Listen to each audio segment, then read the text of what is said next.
नमस्कार दोस्तों, स्वागत है आपका हमारे इस YouTube channel study era by IITN में। आज हम लोग अपना नेक्स्ट लेक्चर स्टार्ट करने वाले हैं। ये टीचिंग एंड लर्निंग एनवायरनमेंट से है। तो हम लोगों ने 2 यूनिट कंप्लीट कर लिया था। आज हम लोग 3rd यूनिट पढ़ेंगे, टीचिंग एंड लर्निंग प्रोसेस। उससे पहले अगर आपने हमारे चैनल को सब्सक्राइब नहीं किया है तो सब्सक्राइब करें हमारे चैनल को और शेयर करें और लाइक करें अपने दोस्तों के साथ, ताकि स्टडी एरा बाय IITN हर जगह हर कोने कोने में पहुंच सके। आइए हम लोग अपना नेक्स्ट चैप्टर स्टार्ट करते हैं। जो मैंने आपको पहले ही बता दिया है कि 2 यूनिट हम लोगों ने कंप्लीट कर लिया है। This is chapter 3rd। This is chapter 3rd। ये 3rd चैप्टर है, 3rd यूनिट है।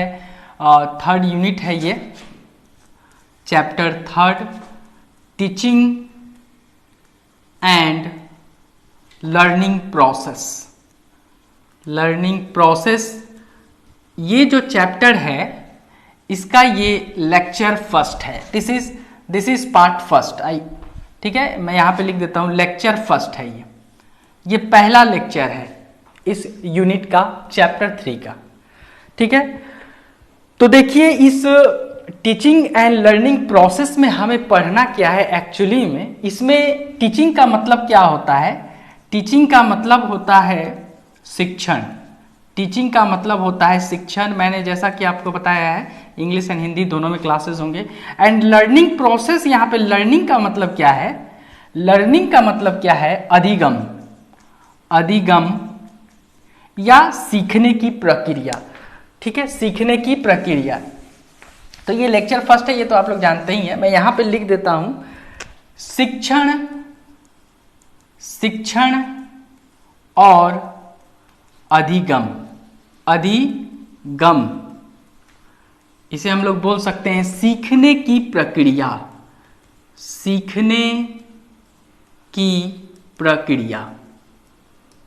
प्रक्रिया, ठीक है, सीखने की प्रक्रिया।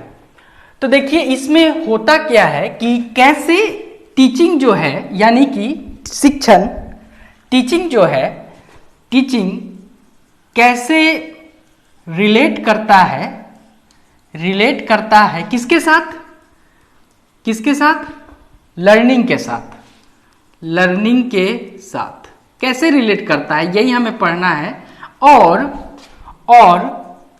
लर्निंग, लर्निंग कैसे टीचिंग के साथ, टीचिंग के साथ रिलेट करता है। ठीक है, रिलेट करता है, रिलेट करता है। ठीक है, तो यहां पे टीचिंग एंड लर्निंग, शिक्षण और अधिगम, ये चीजें हमें पढ़नी है यहां पे। ठीक है, अब देख लीजिए इसमें क्या है कि शिक्षा, शिक्षा जो होती है, शिक्षा जो होती है, यहां पे देख लेते हैं हम लोग। शिक्षा में, शिक्षा के 2 भाग हैं। शिक्षा के 2 भाग हैं। यही 2 भाग हैं जो हम लोगों ने ऊपर लिखा है। एक शिक्षण है, एक शिक्षण है जिसको हम लोग टीचिंग बोलते हैं, और दूसरा अधिगम है जिसको हम लोग लर्निंग बोलते हैं।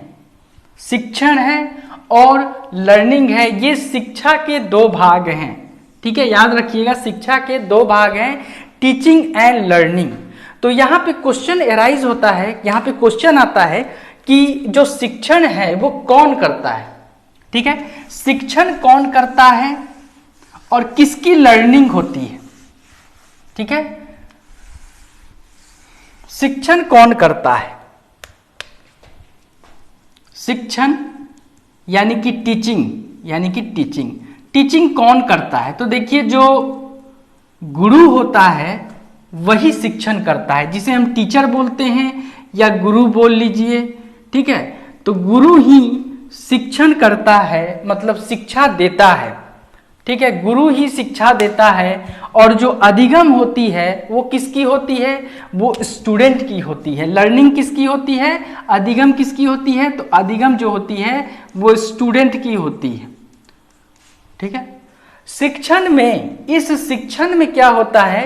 केवल एक व्यक्ति होता है, केवल एक व्यक्ति, केवल एक व्यक्ति होता है शिक्षण करने में। लेकिन जब टीचिंग होती है, जब लर्निंग होती है, यानी कि जब अधिगम होता है, तो उसमें दो व्यक्ति होते हैं, एक स्टूडेंट भी होता है और दूसरा जो होता है वो टीचर भी होता है। आप पूछ सकते हैं यहाँ पे कि कैसे, यहाँ भी तो टीचर पढ़ा रहा है तो स्टूडेंट सुन रहा है। एक्चुअली में क्या होता है कि यहाँ पर केवल एक ही व्यक्ति बोल रहा होता है, दूसरा सुन रहा होता है, लेकिन इसमें स्टूडेंट जब लर्निंग होती है तो दोनों की होती है। टीचर भी कुछ सीखते हैं पढ़ाते टाइम, क्योंकि स्टूडेंट किसी न किसी रूप में अपने टीचर को कुछ सिखाकर ही जाते हैं, ठीक है, सिखाकर ही जाते हैं। तो इस चीज को याद रखेंगे हम लोग कि जब टीचिंग होगा तो केवल एक ही व्यक्ति होते हैं, और जब लर्निंग होगी तो दो व्यक्ति होते हैं, दो व्यक्ति की लर्निंग होती है, लेकिन टीचिंग के टाइम एक ही होते हैं, ठीक है। अब हम लोग आ जाते हैं कि एक बात और याद रखिए कि जब शिक्षण होगा, शिक्षण होगा तो अधिगम होगा ही होगा, तो अधिगम होगा ही होगा, ठीक है ना, क्योंकि कोई तो पढ़ा रहा है और कोई तो सीख रहा है, ठीक है, ये चीज इसमें है। अब देख लीजिए क्या है कि यहां पे हम लोग आगे बढ़ते हैं और आगे में हम लोग देखते हैं कि टीचिंग लर्निंग प्रोसेस की शुरुआत कैसे होती है, ठीक है। यहां पे टीचिंग लर्निंग प्रोसेस की let me change the marker. Teaching learning process की शुरुआत कैसे होती है,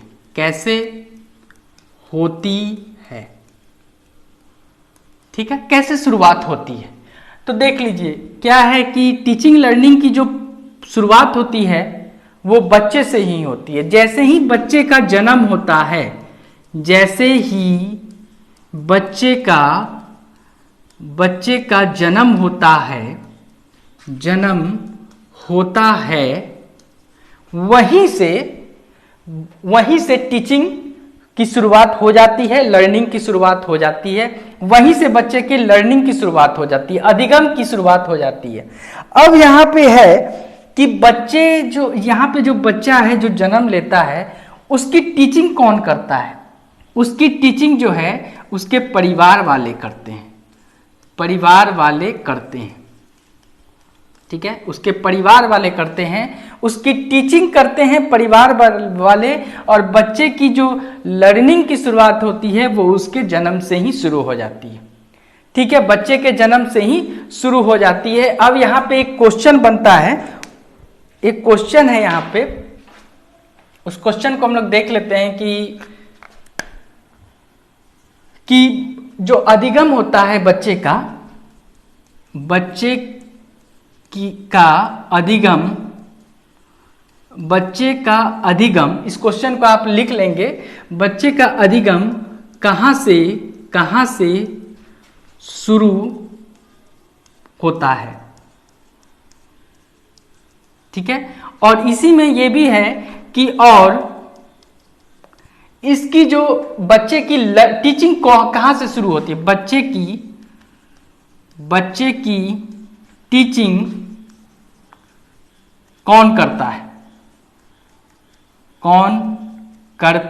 है, ठीक है। तो यहां पे देख लीजिए ये जो चीज है, बच्चे का अधिगम कहां से शुरू होता है, तो इसका आंसर क्या हो जाएगा, बच्चे का अधिगम लर्निंग उसके परिवार से ही जन्म से ही शुरू हो जाती है। बच्चे के क्या लिखेंगे, बच्चे के जन्म से ही शुरू हो जाती है। और यहाँ पे जो दूसरा है कि बच्चे की टीचिंग कौन करता है, तो बच्चे की टीचिंग जो है माँ करती है। याद रखिएगा कि बच्चे की जो टीचिंग होती है वो सिर्फ और सिर्फ माँ करती है। और एक क्वेश्चन ये भी है कि बच्चे का पहला शिक्षक कौन होता है, ठीक है। इसे मैं मिटाता हूं। बच्चे का पहला शिक्षक कौन होता है, तो उसका भी आंसर हो जाएगा कि उसकी बच्चे का पहला शिक्षक कौन होता है, तो इसका जो भी इसका आंसर है वो भी हो जाएगा कि उसकी माँ होती है। ठीक है, माँ जो है, माँ के समान गुरु कोई भी नहीं है। माँ ही बच्चे की गुरु होती है, वही बच्चे की अधिगम कराती है, वही बच्चे को सिखाती है। ठीक है, तो इस क्वेश्चन को हम लोग याद रखेंगे कि बच्चे का पहला शिक्षक कौन होता है, तो बच्चे का पहला शिक्षक माँ होती है। और एक बात समझ लेते हैं हम लोग कि जो बच्चा जब छोटा होता है तो अपने घर से ही सीखता है, अपने परिवार से ही सीखता है, अपने माता पिता से ही सीखता है। तो जो बच्चे की जो परवरिश होती है, बच्चा जो घर में जो शिक्षा ग्रहण करता है, वह कौन सी शिक्षा होती है, वो अनौपचारिक शिक्षा होती है। शिक्षा ग्रहण करता है वो औपचारिक शिक्षा होती है। औपचारिक शिक्षा होती है जिसे हम लोग इनफॉर्मल एजुकेशन बोलते हैं। इनफॉर्मल एजुकेशन वो अनौपचारिक शिक्षा होती है, अनौपचारिक शिक्षा होती है। ठीक है, और जब बच्चा बड़ा हो जाता है और विद्यालय जाता है, बड़ा हो जाता है और विद्यालय जाता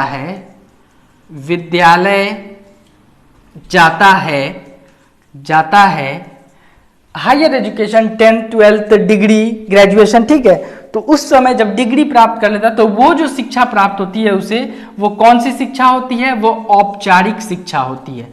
औपचारिक शिक्षा लेता है, वो विद्यालय जाता है तो औपचारिक शिक्षा ग्रहण करता है। औपचारिक शिक्षा जिसे हम लोग क्या बोलते हैं, फॉर्मल एजुकेशन बोलते हैं, फॉर्मल एजुकेशन। ठीक है, औपचारिक शिक्षा प्राप्त करता है।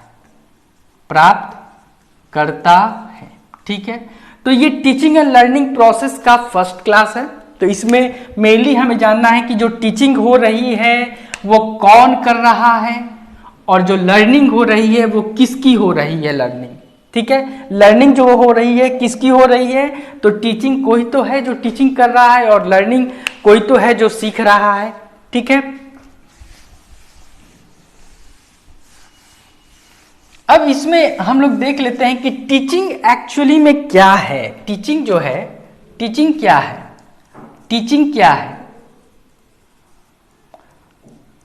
अधिगम क्या है, शिक्षण क्या है। तो देखिए, शिक्षण क्या होता है कि ये एक प्रोसेस है। This is a process, it is a process through which एक व्यक्ति, एक परिपक्व व्यक्ति जो है दूसरे व्यक्ति को कुछ सिखाता है। ठीक है, एक ज्यादा परिपक्व व्यक्ति, हम लोग बोल सकते हैं एक ज्यादा परिपक्व व्यक्ति दूसरे कम परिपक्व व्यक्ति को सिखाने का काम करता है। तो यही हमारा क्या है, टीचिंग होता है, शिक्षण होता है। अब इसी टीचिंग को अलग अलग लोगों ने अलग अलग डिफाइन किया है, अलग अलग लोगों ने अलग अलग डिफाइन किया है। तो देख लीजिए, एडमंड एमिटसन ने क्या डिफाइन किया है, उन्होंने डिफाइन किया है इसे कि शिक्षण एक संवादात्मक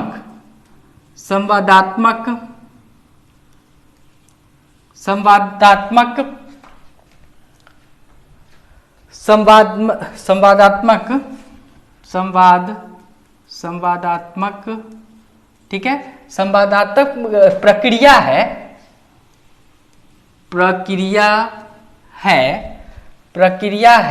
मुख्य रूप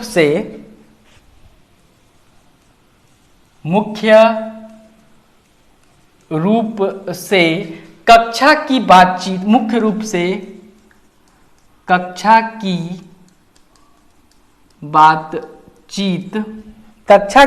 बातचीत जो शिक्षक जो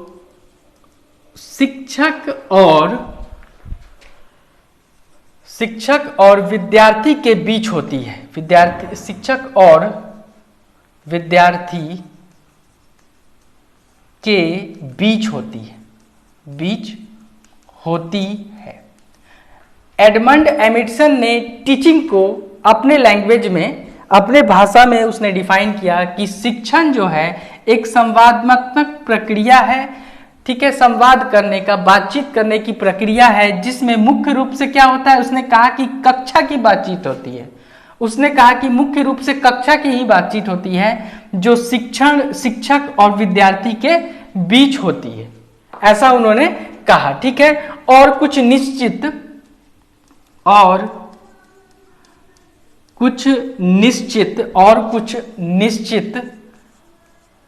गतिविधियों के लिए दौरान होती है, निश्चित गतिविधियों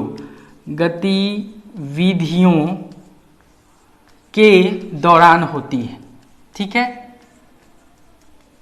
निश्चित गतिविधियों के दौरान होती है। ऐसा डिफाइन किया किसने? एडमंड एमिटसन ने किया। तो ऐसा नहीं है कि टीचिंग का एक ही डिफिनीशन है, टीचिंग का डिफिनीशन हम अपने अकॉर्डिंग चेंज कर सकते हैं, ठीक है। आइए दूसरा जो एच.सी. मॉरिसन ने क्या बोला है, एच.सी. Morrison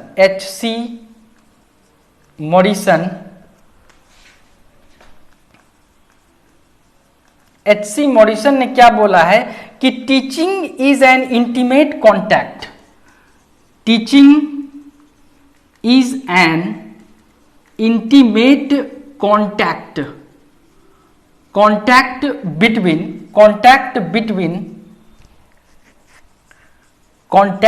between a more mature personality and a less mature one, which is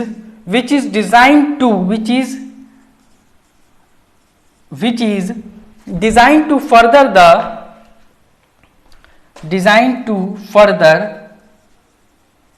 the education later। Actually में एमिटसन ने क्या कहा, एमिटसन ने कहा कि टीचिंग जो होता है, टीचिंग इंटीमेट कॉन्टैक्ट है, एक कॉन्टैक्ट है किसके बीच, एक मोर मैच्योर पर्सनालिटी जो ज्यादा परिपक्व है, ज्यादा जानकार है, उनके बीच, और एक लेस मैच्योर वन, यानी कि एक ज्यादा परिपक्व, ज्यादा जानकार व्यक्ति के बीच और एक कम जानकार व्यक्ति के बीच एक इंटीमेट कॉन्टैक्ट होता है, ठीक है। ये ऐसा डिफाइन किया किसने? ऐसा डिफाइन किया एच.सी. मॉरिसन ने, ऐसा कहा है, ठीक है। तो मैंने पहले भी कहा है कि टीचिंग का कोई एक डिफिनीशन नहीं है, टीचिंग डिपेंड करेगा कि कौन डिफाइन कर रहा है, ठीक है। थर्ड में देख लीजिए, थर्ड में स्मिथ ने क्या बोला है, स्मिथ ने बोला है कि teaching is a system of action, teaching is a system of action intended to produce learning।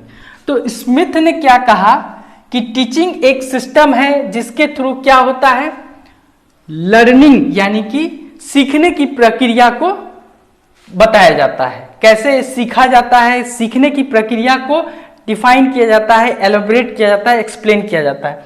तो ये स्मिथ ने बताया, एच.सी. मॉरिसन ने कुछ और बताया। तो सभी का जो मतलब है, जो मीनिंग है, वो सेम ही है, बस सभी लोगों ने अपने अपने एक्सपीरियंस के अकॉर्डिंग, अपने अपने थिंकिंग के अकॉर्डिंग बताया है कि जो टीचिंग है वो क्या होती है, टीचिंग को कैसे डिफाइन किया जाता है। तो उन्होंने अपने अपने अकॉर्डिंग बताया है इस चीज को। तो आप टीचिंग का जो डिफिनीशन है उसको याद नहीं करेंगे और उसको समझेंगे कि जो टीचिंग होता है, एक्चुअली में टीचिंग क्या होता है। तो टीचिंग का बहुत सारा मीनिंग है। एक कम परिपक्व व्यक्ति एक ज्यादा परिपक्व व्यक्ति एक कम परिपक्व व्यक्ति को कुछ सिखाता है, सिखाने की प्रक्रिया ही शिक्षण है, ठीक है, सिखाने की प्रक्रिया ही शिक्षण है। एक टीचर जो होता है, टीचर हमेशा यही सोचता है टीचर और स्टूडेंट का जो रिलेशन होता है, इसमें टीचर हमेशा यही सोचता है कि हम अपने स्टूडेंट को संपूर्णता की ओर ले जाएं, संपूर्ण उसे ज्ञान दे, पूरा उसे ज्ञान दे, पूरा नॉलेज दे, ताकि वो आगे चलकर इस चीज जो ज्ञान हम अभी दे रहे हैं उसको ग्रहण करके आगे की ओर बढ़ सके। यही टीचर का काम होता है, यही शिक्षण का काम होता है जिसे स्टूडेंट सीखते हैं। ठीक है, तो ये हमारा फर्स्ट लेक्चर है और यहाँ पे हम अपने लेक्चर को यहीं पे रोकते हैं। आगे हम लोग फिर स्टार्ट करेंगे, क्योंकि अभी नेचर ऑफ टीचिंग है और टाइप्स ऑफ टीचिंग है, टीचिंग एंड लर्निंग प्रोसेस है, बहुत सारे इसमें। ये थोड़ा चैप्टर जो है बड़ा चैप्टर है, इसे ख़त्म करने में थोड़ा टाइम लगेगा। I think it will take 3 और 4 lecture to complete this chapter. तो 3 से 4 इसमें लेक्चर मुझे देना पड़ेगा, so that I can complete the whole chapter. ठीक है, तो आज के लिए इतना ही रखते हैं और सब्सक्राइब कीजिए हमारे चैनल को, ज़्यादा से ज़्यादा लोगों को शेयर कीजिए और उन्हें कहिए कि क्लासेस जो है बिहार बीएड का क्लासेस चल रहा है, अदर भी क्लासेस हो रहे हैं, ज्योग्राफी का, फिजिक्स क्लास 10th, और हम लोग बहुत जल्द क्लास 9th का फिजिक्स भी स्टार्ट करने वाले हैं, so that every student can avail the opportunity जो स्टडी एरा ने शुरुआत किया है। ठीक है, आज के लिए इतना ही। Thank you and have a nice day.